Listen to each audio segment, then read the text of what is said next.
Hey, Mike. So, could you talk a little bit about the theory about the coyotes that you came to from doing some local research here in the local mountains? Well, I haven't really derived a complete conclusion about that. Just really started looking into it.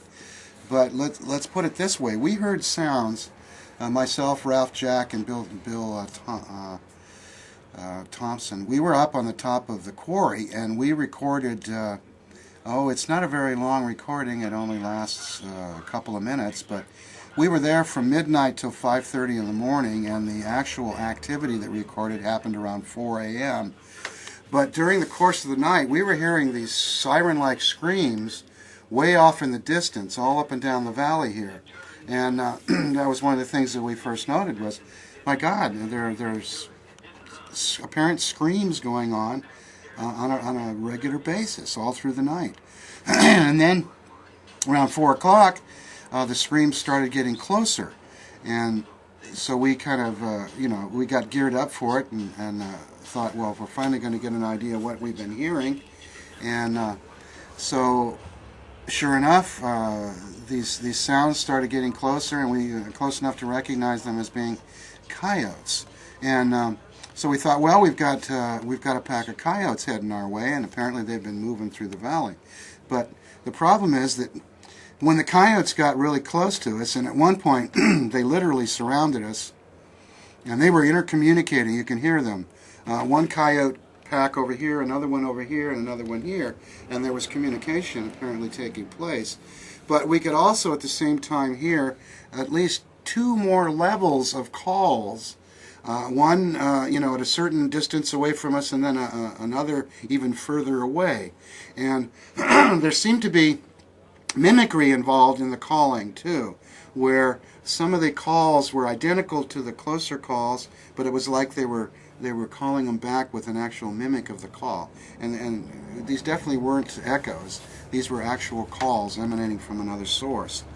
And during the course of being surrounded by these things, we heard not only some of the growling that some of these things were making, but we were also hearing whoop, whoop-like sounds. And we haven't been able to sit down and really do any kind of analysis other than just play with the equalization and so forth to try and do away with some of the background noise and to bring the sounds out a little better, which we've succeeded in doing.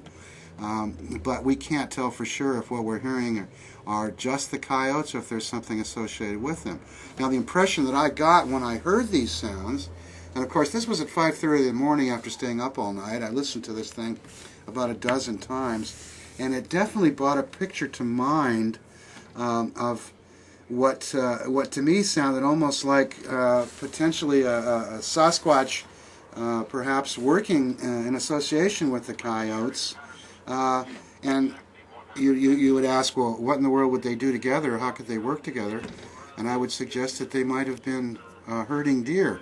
Now, this is a pretty wild claim, and I'm certainly not saying that that's for sure what happened, or even that I really think that happened.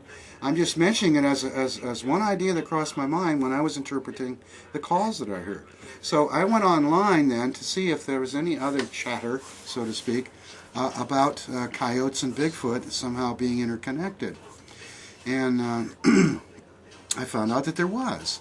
As a matter of fact, there was a BFRO sighting that had been posted, one of the most recent ones that at that time, and I went on there and looked, and sure enough, one of the investigators made a remark in the post that there have been other occasions, other researchers who claim to have heard Bigfoot and coyote calls in association with each other.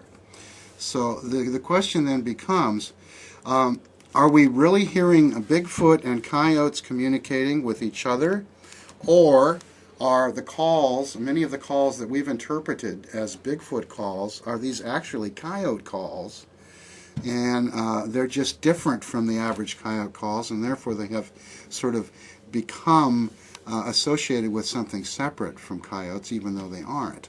So in other words, we feel like we've started to get a little bit of a handle on the coyote Bigfoot thing to a degree, in that we have these recordings now, and we know how to go about making them, and we're going to do more, and then see if indeed we can find anomalous sounds amongst these recordings. Because that one night told us that these kinds of screams are going on in our local area all through the night. And I also interviewed people in the neighborhoods right below the quarry, where these sounds were coming from. And I asked a couple of different people, have you ever heard coyote calls out here at night? And they typically say no. One man said, I saw a coyote one day, but I've never heard them. And yet these cries that we recorded and heard were very, very obvious. And they were going on for quite some time throughout the course of the night.